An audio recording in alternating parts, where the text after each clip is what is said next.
Hi friends, welcome to Lakshmi Max. இன்னைக்கு என்ன பார்க்க போறோம் அப்படின்னா ரயில்வே எக்ஸாம்ல எக்ஸ்பெக்ட் பண்ணக்கூடிய மேக்ஸ் அண்ட் ரீசனிங் கொஸ்டின்ஸ் வந்து டிஸ்கஸ் பண்ண போறோம். இன்னைக்கு நாம டிஸ்கஸ் பண்ணக்கூடிய கொஸ்டின்ஸ் எல்லாமே இப்ப ரீசெண்டா நடந்து முடிஞ்ச ரயில்வேயோட ஏஎல்பி டெக்னீஷியன் ஆர்பிஎஃப்ல கேட்ட கொஸ்டின்ஸ். இதே டைப் ஆஃப் கொஸ்டினை வந்து நம்ம குரூப் டி அண்ட் என்டிபிசில எக்ஸ்பெக்ட் பண்ணலாம். இன்னைக்கு கிளாஸ்க்குள்ள போறதுக்கு முன்னாடி புதுசா யாராவது நம்ம சேனலுக்கு வந்திருந்தீங்கன்னா சப்ஸ்கிரைப் பண்ணிட்டு பெல் ஐக்கானை கிளிக் பண்ணிக்கோங்க. நீங்க இன்னும் லக்ஷ்மி மேக்ஸ் ஆப்பை டவுன்லோட் பண்ணல அப்படின்னா பிளே ஸ்டோர்ல போய் லக்ஷ்மி மேக்ஸ் ஆப்பை டவுன்லோட் பண்ணிக்கோங்க.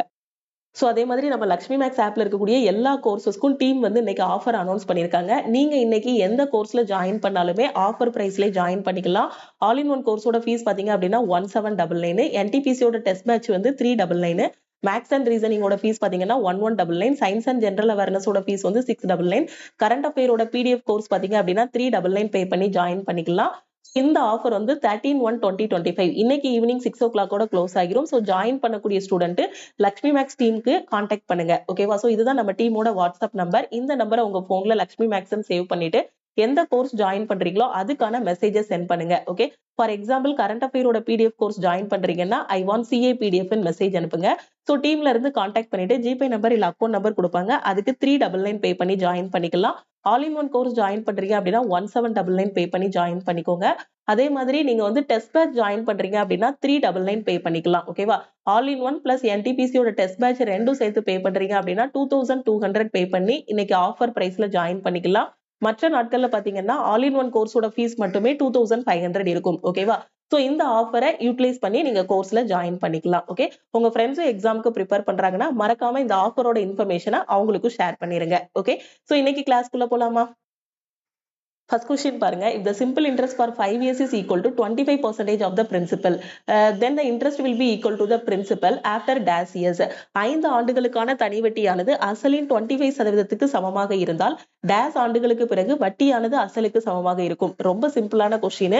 இதை ஷார்ட்கட்டாவும் நாம வந்து சால்வ் பண்ணலாம். பேப்பர் பண்ணே இல்லாம ஷார்ட்கட்டாவும் சால்வ் பண்ணிடலாம். இல்ல அப்படின்னா நார்மல் மெத்தட்லயும் சால்வ் பண்ணலாம். நீங்க புக்ல எல்லாம் பாத்தீங்கன்னா நார்மல் மெத்தட்ல சால்வ் பண்ணிருப்பாங்க. நான் ஃபர்ஸ்ட் உங்களுக்கு ஷார்ட்கட் சொல்லி கொடுக்குறேன், அதுக்கப்புறம் நார்மல் மெத்தட் வந்து சொல்லி கொடுக்குறேன். ஓகேவா? சோ என்ன சொல்லியிருக்காங்க, 5 வருஷத்துக்கு தனி வட்டி வந்து பாத்தீங்கன்னா அசலோட 25%க்கு ஈக்குவலா இருக்குமா? அசலோட 25%. 25%னா ஃபிராக்ஷன்ல நம்ம எப்படி எழுதலாம்? 1/4 எழுதலாம். ஓகேவா? சோ ஃபிராக்ஷன்ல நம்ம எப்படி எழுதலாம்? 1/4 எழுதலாம். அப்போ டோட்டல் பெர்சன்டேஜ் என்னவா இருக்கும்? 100% இருக்கும். அப்படிதானே? அப்போ 100% ஃபிராக்ஷன்ல நம்ம எப்படி எழுதலாம்? 1/1 எழுதலாம். அப்படிதானே? அப்போ 100%ங்கிறது என்னது? 1 பார்ட்னு உங்களுக்கு தெரிஞ்சிடும். புரியுதா? அப்ப 5 வருஷத்துக்கு உங்களுக்கு வட்டி எவ்வளவு கிடைக்கும்? 1/4 வந்து கிடைக்குது. அப்போ ஈக்குவலா கிடைக்கணும். அப்படிதானே? சோ வட்டியும் அசலும் ஈக்குவலா வரணும் அப்படின்னா எத்தனை வருஷம் ஆகும்? அப்போ வட்டியும் அசலும் ஈக்குவலா வரணும்னா எவ்வளவு இருக்கணும்? 1 பார்ட் இருக்கணும். அப்ப 5 தான் 1/4 இருந்தா 1 பார்ட்டுக்கு என்ன வரும்? 1 part equal to 20 years. Okay, so இந்த பக்கம் இயர்ஸ் எழுதிக்கோங்க, இந்த பக்கம் பார்ட் எழுதிக்கோங்க. ஓகே, 5 வருஷம். ஓகேவா? சோ 5 வருஷத்துல கால் பங்கு கிடைக்குது. 5 வருஷத்துல கால் பங்கு கிடைக்குது. 25%ங்கும் போது கால் பங்கு. எனக்கு டோட்டலும் வேணும். அசலும் வட்டியும் ஈக்குவலா இருக்கணும்னா எனக்கு எவ்வளவு கிடைக்கணும்? 100% இருக்கணும். அப்ப 5 வருஷத்துல கால் பங்கு கிடைக்குன்னா முழு பங்கு கிடைக்கிறதுக்கு எனக்கு எத்தனை வருஷம் ஆகும்? 1 பார்ட்டுக்கு என்னன்னு கண்டுபிடிங்க. So 1 part equal to 5 × 4 20 years ஆகும். சோ 20ங்கிறது ஆப்ஷன் ஏ. ரொம்ப சிம்பிளான கொஸ்டின். ஓகே, சோ நார்மல் மெத்தட்ல எப்படி சால்வ் பண்ணலாம்? சோ இப்போ ஆர்.எஸ். அகர்வால் புக்கா இருக்கட்டும், ஏதாவது ஒரு புக்கு நீங்க எடுத்துக்கிட்டீங்க அப்படின்னா, சோ இப்போ நார்மல் மெத்தட் பாத்தீங்க அப்படின்னா அசலை வந்து நான் பீன்னு எடுத்துக்கிறேன். சிம்பிள் இன்ட்ரெஸ்ட் எனக்கு என்ன வரும்? அசல்ல 25%. அப்போ 25% ஆஃப் பி வந்து எனக்கு சிம்பிள் இன்ட்ரெஸ்டா இருக்கும். அப்படிதானே? சோ அதுக்கப்புறம் நம்பர் ஆஃப் இயர்ஸ் வந்து உங்களுக்கு என்ன கொடுத்திருக்காங்க? 5 வருஷம் கொடுத்திருக்காங்க. சோ 5ன்னு போட்டுக்கோங்க. ஓகே, இதுதான் கொடுத்திருக்கக்கூடிய டேட்டா. ஆனா என்ன கேட்டிருக்காங்கன்னா உங்களுக்கு பி வந்து அசல். ஓகேவா? சோ இப்போ சிம்பிள் இன்ட்ரெஸ்ட் என்ன வரணும் அப்படின்னு பாத்தீங்கன்னா இதே பியா சிம்பிள் இன்ட்ரெஸ்டா இருக்கணும். எத்தனை வருஷத்துக்கு அப்புறம்? இதுதான் கொஸ்டின்ல கேட்டிருக்காங்க. ஓகே, ஃபர்ஸ்ட் இதை சப்ஸ்டியூட் பண்ணி நம்ம என்ன கண்டுபிடிக்க போறோம்னு பாருங்க. ரேட் ஆஃப் இன்ட்ரெஸ்ட் கண்டுபிடிக்கலாம். ஓகேவா? So PNR divided by 100. இதுதான் உங்களுக்கு என்னது? சிம்பிள் இன்ட்ரெஸ்டுக்கான ஃபார்முலா. சோ சிம்பிள் இன்ட்ரெஸ்ட் என்னது? 25% P. So 25% P equal to P into number of years எத்தனை? 5 இன்ட்டு ஆர் டிவைடட் பை 100ன்னு இருக்கும். ஓகே, சோ இந்த பெர்சன்டேஜையும் இந்த 100ஐயும் கேன்சல் பண்ணி விட்டுலாமா? இதை 25 டிவைடட் பை 100ன்னு போடுவோம். சோ 100 கேன்சல் ஆகிரும். அடுத்து ஒரு 5 5 5 5 25 பிபி கேன்சல் ஆகிரும். அப்ப ஆர் ஈக்குவல் டு உங்களுக்கு என்ன வரும்? 5% கிடைக்கும். ஓகே, சோ திருப்பி இப்போ இதுல சப்ஸ்டியூட் பண்ணணும். ஓகேவா? சப்ஸ்டியூட் பண்ணா நமக்கு நம்பர் ஆஃப் இயர்ஸ் கிடைச்சிரும். ஓகே, சோ இப்போ இங்க உங்களுக்கு சிம்பிள் இன்ட்ரெஸ்ட் என்னது? பி. புரியுதா? என்ன பண்றேங்கிறது புரியுதா? இது நார்மலா ஒரு ஸ்டெப்ல முடிக்க வேண்டிய சம்ம புக்ல பாத்தீங்கன்னா ஃபர்ஸ்ட் ஸ்டெப்ல இந்த மாதிரி எழுதி இதுல ரேட் ஆஃப் இன்ட்ரெஸ்ட் கண்டுபிடிச்சிருப்பாங்க. அந்த ரேட் ஆஃப் இன்ட்ரெஸ்ட இந்த டேட்டால போட்டு உங்களுக்கு நம்பர் ஆஃப் இயர்ஸ் வந்து கண்டுபிடிப்பாங்க. இப்போ சிம்பிள் இன்ட்ரெஸ்ட் என்னது? P equal to P into N into R எவ்வளவு? 5%. ஸோ 5 டிவைடட் பை 100 இருக்கும். ஓகே, ஸோ P கேன்சல் ஆகிரும். ஒரு 5 5 25 100. ஸோ N ஈக்குவல் டு உங்களுக்கு என்னது? 20 இயர்ஸ். அப்ப 20 இயர்ஸ்ல பாத்தீங்க அப்படின்னா சிம்பிள் இன்ட்ரெஸ்டும் அந்த போட்ட பிரின்சிபலும் என்னவா இருக்கும்? சேமா இருக்கும். அப்ப 20 அப்படிங்கிறது ஆப்ஷன் ஏ. ஓகே, சோ நீங்க ரெண்டுல எந்த மெத்தட்னாலும் ஃபாலோ பண்ணிக்கலாம். எக்ஸாம்ல நீங்க பெஸ்டா ஃபாலோ பண்ண வேண்டியது வந்து இந்த ஷார்ட்கட் மெத்தட். ஓகேவா? சோ இத ஃபாலோ பண்ணிட்டீங்க அப்படின்னா என்ன பண்ணிக்கலாம்? குயிக்கா உங்களுக்கு ஆன்சர் வந்துரும். எக்ஸாம்ல பேப்பர் பென் எடுக்காமலே ஆன்சர் பண்ணிடலாம். ஓகே, சோ இது வந்து உங்களுக்கு புரியணுங்கிறதுக்காக தான் நார்மல் மெத்தடும் நான் வந்து எக்ஸ்பிளைன் பண்ணிருக்கேன். அடுத்த கொஸ்டின் பார்க்கலாமா? அந்த கொஸ்டின்ல பாருங்க, ஃபர்ஸ்ட் ரோல என்ன சொல்லியிருக்காங்க?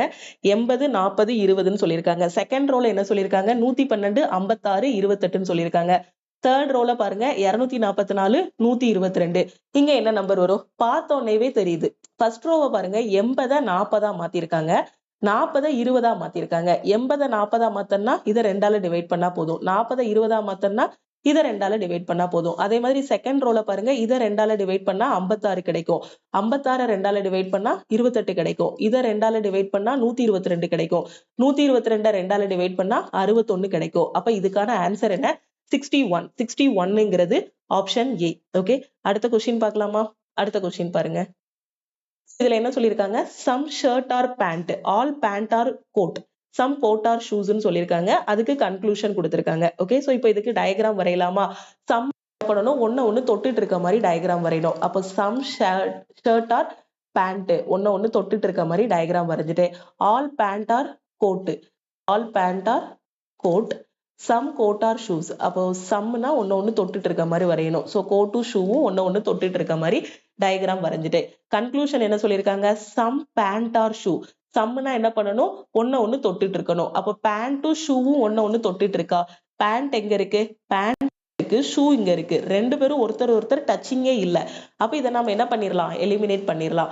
அடுத்து சம் ஷர்ட் ஆர் கோட், ஷர்ட்டும் கோட்டும் ஒண்ணு தொட்டுட்டு இருக்கணும். ஷர்ட்டுங்கிற வட்டம் இந்த இருக்கு, கோட்டுங்கிற வட்டம் இந்த இருக்கு. ரெண்டு பேரும் ஒருத்தர் தொட்டுட்டு இருக்காங்களா? சோ அப்போ இது வந்து உங்களுக்கு என்னவாகும்? ஃபாலோ ஆகும்.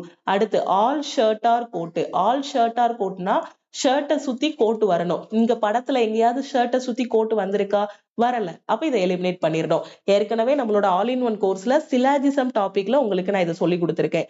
No pant are shoes. ஓகேவா? சோ இதை நாம கண்ணை மூடிட்டு எலிமினேட் பண்ணிடலாம். ஏன்னா நாம இங்க வரைஞ்சிருக்க டயக்ராம் பாத்தீங்கன்னா பாசிட்டிவான டயக்ராம். ஒரு பாசிட்டிவான டயக்ராம்ல பாசிட்டிவான கன்க்ளூஷன் தான் வருமே தவிர நெகட்டிவ் கன்க்ளூஷன் எப்பவுமே வராது. சோ இதை நாம எலிமினேட் பண்ணிடலாம். அப்போ ஒன்லி 2 ஃபாலோஸ் அப்படின்னு சொல்லிடலாமா? இந்த கொஸ்டினுக்கான ஆன்சர் என்ன? Only 2 follows. Okay, so Tamil medium student பாருங்க, சில சட்டைகள் கார் சட்டைகள், சில நான் என்ன பண்ணணும்? ஒண்ணு தொட்டுட்டு இருக்க மாதிரி டயக்ராம் வரணும். அப்போ சட்டை வந்து கார் சட்டைய தொட்டுட்டு இருக்க மாதிரி டயக்ராம் வரைஞ்சிட்டேன். அனைத்து கார் சட்டைகளும் மேலங்கிகள். சோ எல்லா கார் சட்டையுமே என்னது? மேலங்கி. ஓகே, சில மேலங்கிகள் காலணிகள். அப்போ காலனியும் மேலணியும் என்னவா இருக்கணும்? மேலங்கியும் தொட்டுட்டு இருக்கணும். ஓகே, சோ வரைஞ்சிட்டே டயக்ராம். முடிவுகள் பாருங்க, சில கார் சட்டைகள் காலணிகள், கார் சட்டையும் காலனியும் ஒண்ணு தொட்டுட்டு இருக்கணும். கார் சட்டை இங்க இருக்கு, காலனி இங்க இருக்கு. ரெண்டு பேரும் ஒருத்தர் தொட்டுட்டு இருக்காங்களா? இல்ல. அப்ப இதை எலிமினேட் பண்ணிடலாம். சில சட்டைகள் மேலங்கிகள், சட்டையும் மேலங்கியும் ஒருத்தர் தொட்டுட்டு இருக்கணும். சட்டைங்கிற வட்டம் இது, மேலங்கிங்கிற வட்டம் இது. ரெண்டு பேரும் ஒருத்தர் தொட்டுட்டு இருக்காங்களா? அப்ப இது ஃபாலோ ஆகுது. அனைத்து சட்டைகளும் மேலங்கிகள், சட்டையை சுத்தி மேலங்கி வரணும். இந்த மாதிரி டயக்ராம் எங்கேயாவது இருக்கா? இல்ல. சட்டையை சுத்தி மேலங்கி வரவே இல்லை. அப்ப இதை எலிமினேட் பண்ணிடலாம். எந்த ஒரு கார் சட்டையும் காலனி அல்ல. சோ அல்லனாலே அது ஒரு நெகட்டிவ் கன்க்ளூஷன். ஓகேவா? ஒரு பாசிட்டிவான டயக்ராம் வரைஞ்சிருக்க இடத்துல ஒரு நெகட்டிவான ஒரு இது வரக்கூடாது. ஓகேவா? சோ கண்டிப்பா அது வரவே வராது. போய் டயக்ராம்ல போய் செக் பண்ண வேண்டாம். கண்ணை மூடிட்டு இந்த ஆப்ஷனை எலிமினேட் பண்ணிடலாம். அப்போ ஒன்லி 2 மட்டும் தான் ஃபாலோ ஆகுது. ஓகே, சோ ரெண்டாவது முடிவு மட்டும் தான் ஃபாலோ ஆகுது. ஓகே, அடுத்த கொஸ்டின் பார்க்கலாமா? If 24 women can complete a work in 16 days, in how many days 32 women will complete the same work? So இந்த கொஸ்டின் எல்லாமே நம்மளோட NTPC-யோட டெஸ்ட் பேட்ச்லயே உங்களுக்கு கொடுத்திருக்கோம். ஸோ டெஸ்ட் பேட்ச்லயும் நீங்க ஜாயின் பண்ணிக்கலாம். ஓகேவா? ஸோ டெஸ்ட் பேட்ச்ல ஜாயின் பண்ணிட்டீங்க அப்படின்னா இது வந்து டெஸ்டாவே நீங்க போட்டு பார்த்துக்கலாம். ஓகே, 24 பெண்களால் ஒரு வேலையை 16 நாட்களில் முடிக்க முடியும் என்றால் அதே வேலையை 32 பெண்கள் எத்தனை நாட்களில் முடிப்பார்கள்? ஓகேவா? சோ 24 பேரு 16 முடிக்கிறாங்க. சோ 24 × 16 போட்டுக்கோங்க. சோ 32 பெண்ணு எத்தனை நாள்னு தெரியாது. சோ எத்தனை நாள்னு போட்டாச்சு. ஓகே. சோ நம்ம போடுவோம்ல M1 × D M2 × D2 ஒரு ஃபார்முலா டைம் அண்ட் ஒர்க்ல சொல்லி கொடுத்திருப்பேன். இங்க எம்னா மென்னு, சோ இங்க விமன் வேலை பார்க்கறதுனால W1 × D1 W2 × D2 இதுதான் இதுக்கான ஃபார்முலா. சோ W1ங்கிறது பாத்தீங்கன்னா 24 பெண்ணு 16 நாள்ல முடிக்காங்க. W2ங்கிறது 32 பெண்ணு எத்தனை நாள். சோ இதை எக்ஸ்ன்னு வச்சுட்டு என்ன பண்ணுங்க, ஒரு 16 16, 2 16 32, 4 2 12 2 24. அப்ப எக்ஸோட வேல்யூ எத்தனை? 12 டேஸ். அப்போ 32 பெண்கள் எத்தனை நாள்ல அந்த வேலையை முடிப்பாங்க? 12 நாள்ல வேலையை முடிப்பாங்க. சோ 12ங்கிறது ஆப்ஷன் சி. ஓகே. அடுத்த கொஸ்டின் பார்க்கலாமா? இந்த கொஸ்டின்ல பாருங்க, by interchanging which two signs the given equation will be correct ன்னு சொல்லியிருக்காங்க. எந்த ரெண்டு சிம்பலை வந்து இன்டர்சேஞ்ச் பண்ணீங்கன்னா இந்த ஈக்குவேஷன் வந்து கரெக்டா வரும். இதைதான் நாம கண்டுபிடிக்கணும். ஓகே. சோ இதுக்கு நாம ஒவ்வொரு ஆப்ஷனா செக் பண்ணலாம். ஓகேவா? சோ ஃபர்ஸ்ட் என்ன கொடுத்திருக்காங்க, கொஸ்டின் 12 டிவைட். ஃபர்ஸ்ட் ஆப்ஷன் எடுத்துக்கோங்க. ஃபர்ஸ்ட் ஆப்ஷன் என்ன இருக்கு, மைனஸ் அண்ட் டிவைடு. இது ரெண்டையும் இன்டர்சேஞ்ச் பண்ணணும். ஓகே. சோ மைனஸையும் டிவைடையும் இன்டர்சேஞ்ச் பண்ணணும். 12 மைனஸையும் டிவைடையும் இன்டர்சேஞ்ச் பண்ணணும். டிவைட் இருக்க இடத்துல தூக்கி மைனஸை போடணும், மைனஸ் இருக்க இடத்துல தூக்கி டிவைட போடணும். Okay. So 12 minus 16 divided by 8. மீதி இருக்கிறத அப்படி போட்டுக்கலாம். ஏன்னா அவன் என்ன சொல்லியிருக்கான், மைனஸையும் டிவைடட் பை 8 தான் என்ன பண்ணணும், இன்டர்சேஞ்ச் பண்ணணும்னு சொல்லியிருக்கான். சோ 14 × 2. ஓகே போட்டேனா? சோ இந்த இடது பக்கத்தை சால்வ் பண்ணும்போது எனக்கு வலது பக்கம் கிடைச்சது அப்படின்னா நான் எடுத்திருக்க ஆப்ஷன் கரெக்ட். சோ கட் பண்ணுங்க. 1 8 8, 2 8 16. போர்டு மாஸ் ரூல் படி கட் பண்ணணும். ஓகேவா? சோ போர்டு மாஸ் ரூல் என்ன சொல்லுது, B னா பிராக்கெட், O னா ஆஃப், D னா டிவிஷன், M னா மல்டிப்ளிகேஷன், A னா அடிஷன், S னா சப்ராக்ஷன். அப்ப இங்க பிராக்கெட் இருக்கான்னு பார்க்கணும். பிராக்கெட் இல்ல. ஆஃப் இருக்கா? இல்ல. டிவிஷன் இருக்கா? இருக்கு. அப்போ ஃபர்ஸ்ட் டிவிஷனை முடிச்சு விடணும். முடிச்சு விடும்போது 1 8 8, 2 8 16. மல்டிப்ளிகேஷன் இருக்கா? இருக்கு. சோ அதை கூட ஃபர்தரா கூட பாத்துக்கலாம். சோ 28 வரும். அதுக்கப்புறம் என்ன இருக்கு, அடிஷன் இருக்கான்னு பார்க்கணும். சோ அடிஷன் இங்க இல்ல. So subtraction. சோ சப்ராக்ஷன் பாத்தீங்கன்னா 12 - 2 உங்களுக்கு என்ன வரும், 10ன்னு கிடைக்கும். சோ 10 + 28ன்னு கிடைக்குமா? 10 + 28 உங்களுக்கு எத்தனை, 38 கிடைச்சிருதா? அப்ப நாம எடுத்திருக்க ஆப்ஷன் என்ன சொல்லிடலாம், கரெக்ட்னு சொல்லிடலாம். ஓகேவா? சோ அப்ப ஆப்ஷன் ஏ தான் கரெக்ட். மற்ற ஆப்ஷன்ஸ் பாத்தீங்கன்னா நீங்க இப்போ சப்போஸ் இந்த ஆப்ஷன் 4வதா இருக்குன்னு வச்சுக்கோங்க, ஆப்ஷன் டி-ல போய் இது இருக்குன்னு வச்சுக்கோங்களேன். அப்போ நாம இதெல்லாம் செக் பண்ணிட்டு தான் அடுத்து இங்க வர முடியும். ஓகேவா? இப்போ ஃபர்ஸ்ட் ஆப்ஷன்ல இருந்ததுனால குயிக்கா ஆன்சர் வந்துருது. சப்போஸ் இது லாஸ்ட் ஆப்ஷனா இருந்துச்சுன்னா என்ன பண்ணணும்னா ஆப்ஷன்ஸை எலிமினேட் பண்ணக்கூடிய டெக்னிக்கை தெரிஞ்சுக்கணும். இப்போ கிராஸும் டிவைடும் இருக்கா, இப்போ ஃபர்ஸ்ட் ஆப்ஷன் இது இருக்குன்னு வச்சுக்கோங்களேன், கிராஸும் டிவைடும் இருக்கு. இதை எப்படி எலிமினேட் பண்றேங்கிறத பாருங்க. சோ கிராஸையும் டிவைடையும் நீங்க இன்டர்சேஞ்ச் பண்ணணும். ஓகே. சோ நான் இதை அழிச்சுக்கிறேன். கிராஸையும் டிவைடையும் இன்டர்சேஞ்ச் பண்ணணும். Cross divide interchange. கிராஸ் எங்க இருக்கு, இந்த இடத்துல இருக்கு. ஓகே. சோ டிவைட் எங்க இருக்கு, இந்த இடத்துல இருக்கு. ஓகே. சோ இங்க தூக்கி நீங்க கிராஸ் போடணும், இங்க தூக்கி நீங்க டிவைட் போடணும். இதை நல்லா கவனிங்க. 12ஐயும் 16ஐயும் மல்டிப்ளை பண்ணும்போது கிட்டத்தட்ட வேல்யூ எவ்வளவு தூரம் போகும்னு பாருங்க. ஈக்குவல்ட்டுக்கு அந்த பக்கம் இருக்கிற வேல்யூவை பாருங்க, 38 வெறும் 38 தான் இருக்கு. ஆனா இங்க 12ஐயும் 16ஐயும் மல்டிப்ளை பண்ணும்போது கிட்டத்தட்ட உங்களுக்கு ஒரு 180 கிட்ட வேல்யூ வந்துடும். ஒரு அப்ராக்சிமேட்டா ஒரு 170 180 கிட்ட உங்களுக்கு என்ன வந்துடும், வேல்யூ வந்துடும். ஆனா எனக்கு வெறும் 38 தான் தேவை. அப்ப இவ்வளோ பெரிய வேல்யூ வருதுன்னா இங்க இருக்கிறத பாருங்க, இங்க ஜஸ்ட் உங்களுக்கு 1 2 7 2 14 15 தான் இருக்கும். அப்ப 180ல 15 போனா கண்டிப்பா 38 வராது. அத மைண்ட்ல என்ன பண்ணிடலாம், இந்த ஆப்ஷனை எலிமினேட் பண்ணிடலாம். சோ இப்படி ஒவ்வொரு ஆப்ஷனையும் நீங்க மைண்ட்லயே கொஞ்சம் எலிமினேட் பண்ணிட்டீங்க அப்படின்னா முக்கியமான ஆப்ஷன் எதுவோ அதை மட்டும் செக் பண்ணா போதும். ஓகேவா? சோ அந்த மாதிரி கொஞ்சம் எலிமினேஷன் பண்ணிட்டீங்க அப்படின்னா இந்த மாதிரி கொஸ்டினை ஈஸியா சால்வ் பண்ணிடலாம். ஓகே. சோ புரியுதா நான் என்ன சொல்றேன்னு? இதை மல்டிப்ளை, இப்ப கிராஸை இங்க தூக்கி போட்டோம்னா இந்த வேல்யூவே எனக்கு ஹையா வருது. இங்க இருக்கிறது வெறும் 38 தான். இந்த ஹை வேல்யூ அதை பார்க்கும்போதே தெரியுது, கண்டிப்பா அங்க ஹை வேல்யூ இருக்கு. அந்த ஹை வேல்யூ இந்த அளவுக்கு எனக்கு கம்மி பண்ண முடியாது. அதனால அந்த ஆப்ஷனை நான் என்ன பண்ணிடுவேன், எலிமினேட் பண்ணிடுவேன். ஓகே. அடுத்த கொஸ்டின் பாருங்க. The table given below shows the runs scored by 4 different batsmen B1, B2, B3, B4 in 5 different matches of a series. ஓகேவா? சோ என்ன சொல்லியிருக்காங்க, what is the per batsman average run scored by these batsmen in M5? ஓகேவா? M5ல score பண்ணிருப்பான் இல்லையா, இவனோட average என்ன, இதான் கொஸ்டின்ல கேட்டிருக்காங்க. M5ல் மட்டையாளர்கள் பெற்ற ஒரு மட்டையாளர் சராசரி மதிப்பெண் என்னன்னு கேட்டிருக்காங்க. சோ M5ல டோட்டல் ஃபர்ஸ்ட் எத்தனை வருது உங்களுக்கு, சோ 7 2 9, 9 2 11, 7 12 14 141 வருது. சோ ஆவரேஜ் தானே கேட்டிருக்காங்க. மொத்தம் எத்தனை இருக்கு? 4 பேர் இருக்காங்க. சோ 4ன்னு போட்டுக்கலாம். கட் பண்ணா என்ன வரும்? ஒரு நாள் 4, 3 நாள் 12, சோ 5 நாள் 20 வருமா? சோ 3 நாள் 12, 5 நாள் 20, 35 பாயிண்ட் சம்திங் வரும் ஆன்சர். சோ 35 பாயிண்ட் சம்திங்கிறது ஆப்ஷன் பி. ஓகே, புரியுதா? ரொம்ப சிம்பிளான கொஸ்டின். M5 ஓட ஆவரேஜ் கண்டுபிடிக்கணும். சோ 35 பாயிண்ட் அடுத்து இருக்கிறத கண்டுபிடிக்க வேண்டாம். ஏன்னா எனக்கு ஃபர்ஸ்ட் 2 டிஜிட் 35ன்னு தெரியும். இங்க ஆப்ஷன் 4 ஆப்ஷன் பாத்தீங்கன்னா இது மட்டும் தான் 35ல ஸ்டார்ட் ஆயிருக்கு. சோ அப்ப இதுதான் நான் ஆன்சர்னு சொல்லிடலாம். அப்படியே நீங்க ஃபுல் ஆன்சர் கண்டுபிடிச்சாலும் உங்களுக்கு என்ன ஒரு 141 டிவைடட் பை 4ங்கும் போது சோ 3 நாள் சோ என்ன வரும்? 5 நாள் 20, திருப்பி 1 இருக்கும், திருப்பி 2 நாள் 8, 5 நாள் 20, 35.25 வரும். ஓகே, சோ எக்ஸாம்ல ஒரு டிஜிட் கண்டுபிடிச்சிட்டு ஆப்ஷன் எலிமினேட் பண்ண முடியுதான்னு பாருங்க. அப்படி பண்ண முடியலன்னா ஃபர்ஸ்ட் 2 டிஜிட் மட்டும் கண்டுபிடிச்சிட்டு ஆப்ஷன் எலிமினேட் பண்ணிருங்க.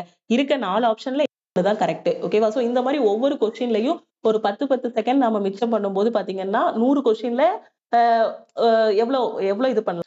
கிட்டத்தட்ட ஒரு 1.5 நிமிஷத்துக்கு மேல நமக்கு என்ன கிடைக்கும்? ஒரு எக்ஸ்ட்ரா டைம் கிடைக்கும். அப்ப எக்ஸ்ட்ரா 2 கொஸ்டின் எக்ஸாம்ல அட்டெண்ட் பண்ணிடலாம். ஓகேவா?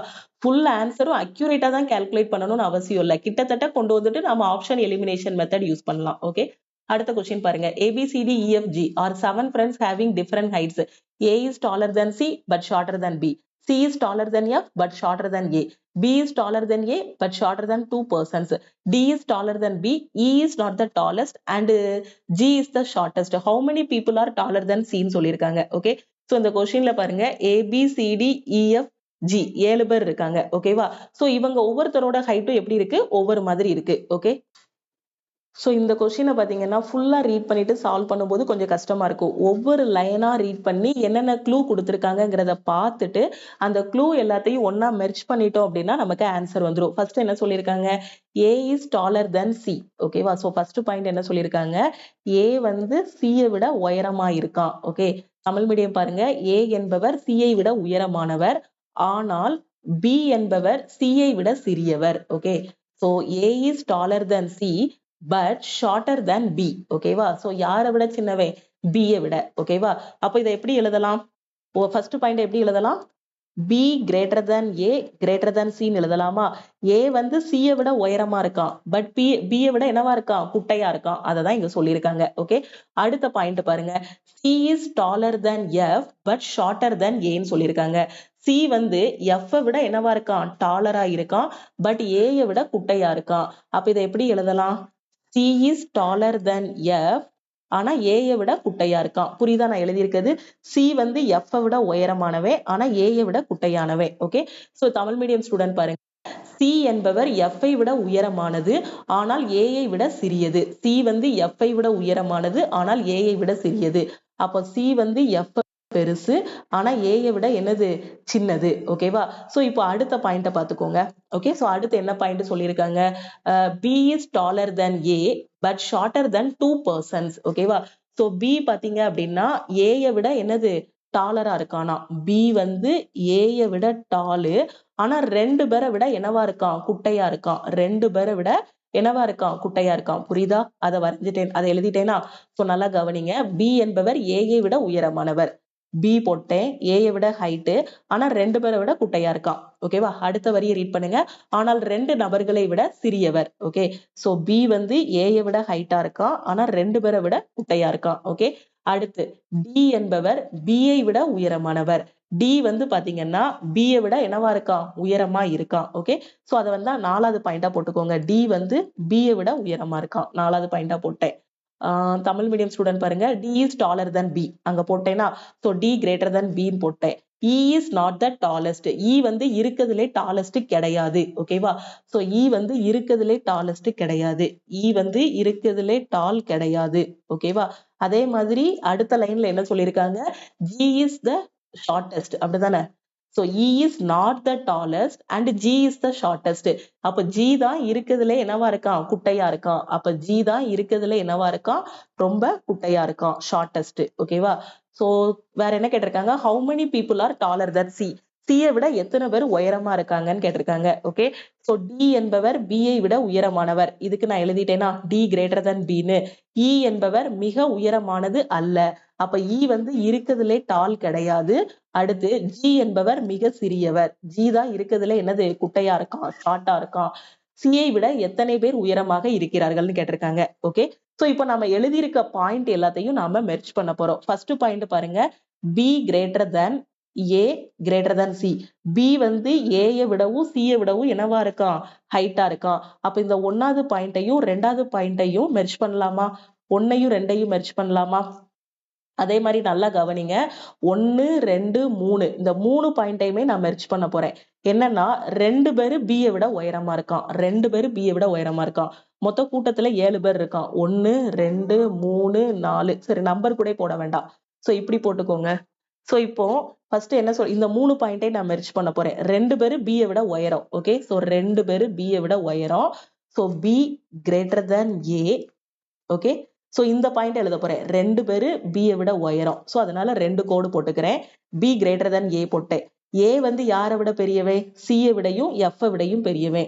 A வந்து C விடையும் F விடையும் பெரியவன். சோ இந்த 3 பாயிண்டை நான் மெர்ஜ் பண்ணிட்டேன்னா மொத்தமா இதுல எத்தனை பேர் இருக்காங்க, இந்த கூட்டத்துல மொத்தமா 7 பேர். கொஸ்டின்ல சொல்லியிருந்தான்ல மொத்தம் எத்தனை பேர் இருக்காங்க, 7 ஃப்ரெண்ட்ஸ் இருக்காங்கன்னு சொல்லியிருந்தாங்க. ஓகே, சோ நான் அந்த 3 மெர்ஜ் பண்ணிருக்கிறது தெளிவா புரியும் நினைக்கிறேன். இந்த 3 பாயிண்ட மட்டும் B விட 2 பேரு பெருசு. சோ அதனால அந்த 2 கோடு போட்டேன். சோ அப்போ B greater than A. அதுக்கப்புறம் என்ன இருக்கு, CF இருக்கா, அதையும் போட்டேன். சோ அடுத்து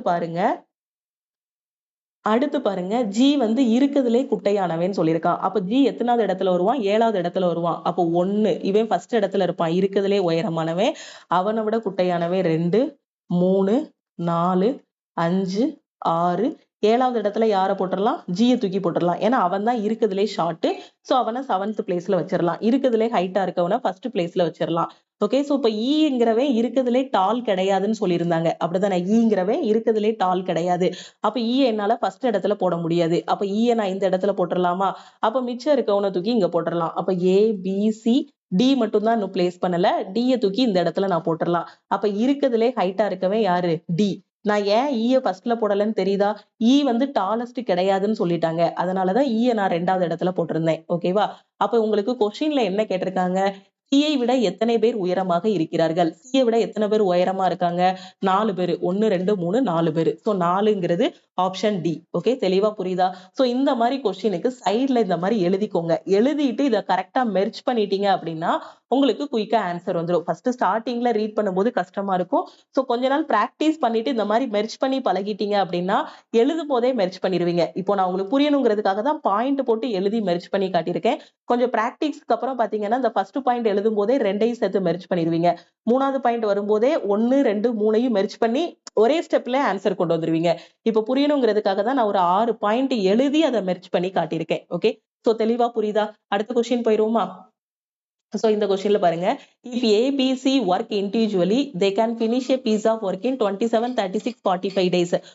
How many days are required to complete the task if they work together? So இப்ப என்ன சொல்லியிருக்காங்க, ABC இருக்காங்க இல்லையா, இவங்க வந்து தனித்தனியா வேலை பார்க்காங்கன்னு வச்சுக்கோங்களேன்.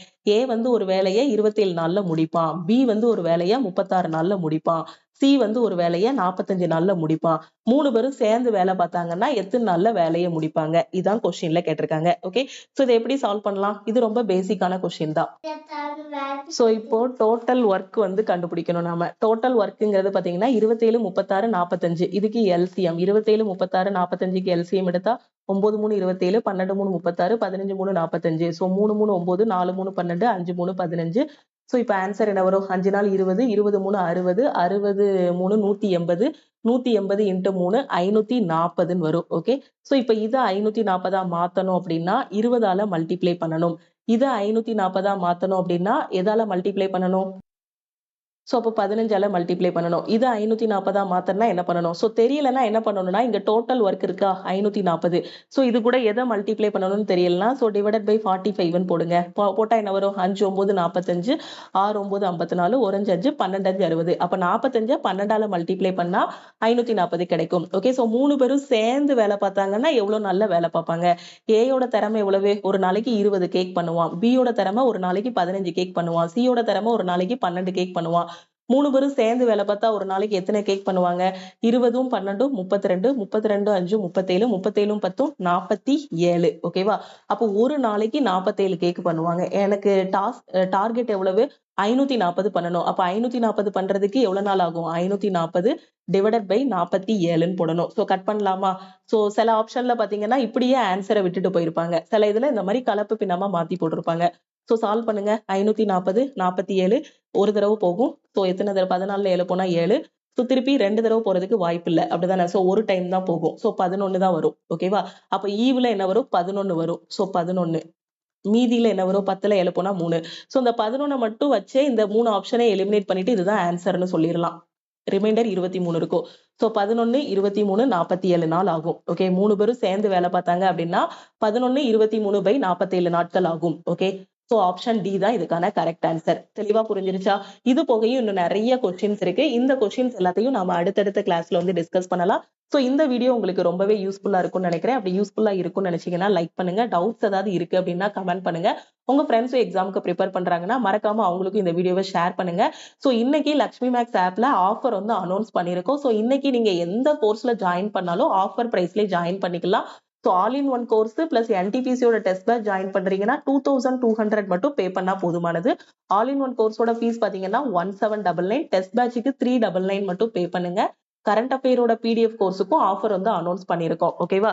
சோ உங்க ஃப்ரெண்ட்ஸுக்கும் இந்த வீடியோவை மறக்காம ஷேர் பண்ணுங்க. நம்ம டெலிகிராம் குரூப், டெலிகிராம் சேனல்ல இன்னும் ஜாயின் பண்ணல அப்படின்னா டெலிகிராம் குரூப் அண்ட் சேனல்ல ஜாயின் பண்ணிக்கோங்க. இன்ஸ்டாகிராம்லயும் லக்ஷ்மி மேக்ஸை ஃபாலோ பண்ணிக்கோங்க. சோ இன்னைக்கு பிரைஸ்ல ஜாயின் பண்ற ஸ்டூடெண்ட் இந்த நம்பரை உங்க போன்ல லக்ஷ்மி மேக்ஸ்ன்னு சேவ் பண்ணிட்டு இந்த நம்பருக்கு எந்த கோர்ஸ் ஜாயின் பண்றீங்களோ அதுக்கான மெசேஜை சென்ட் பண்ணுங்க. ஓகேவா? சோ சிடிஎஃப் கோர்ஸ்னா டீம்ல இருந்து கான்டாக்ட் பண்ணிட்டு ஜிபே நம்பர் கொடுப்பாங்க. அதுக்கு 399 மட்டும் பே பண்ணுங்க. ஆல் இன் ஒன் கோர்ஸோட ஃபீஸ். சோ எல்லா கோர்ஸோட ஃபீஸும் பாத்துக்கோங்க. அதே மாதிரி இங்கிலீஷ்கான A to Z series join பண்றீங்க அப்படின்னா அதுக்கு 499 மட்டும் பே பண்ணுங்க. எஸ்எஸ்சி படிக்கிறீங்க, இங்கிலீஷ்ல வீக்கா இருக்கீங்க, உங்களுக்கு இங்கிலீஷ் கோர்ஸ் வேணும் அப்படின்னா 499 மட்டும் பே பண்ணி நீங்க ஜாயின் பண்ணிக்கலாம். இன்னும் ஃபர்தர் இன்ஃபர்மேஷனுக்கு டீமுக்கு கான்டாக்ட் பண்ணி நீங்க கேட்டுக்கோங்க. ஓகே, சோ திருப்பியும் நாம அடுத்த கிளாஸ்ல மீட் பண்ணலாம். தேங்க்யூ.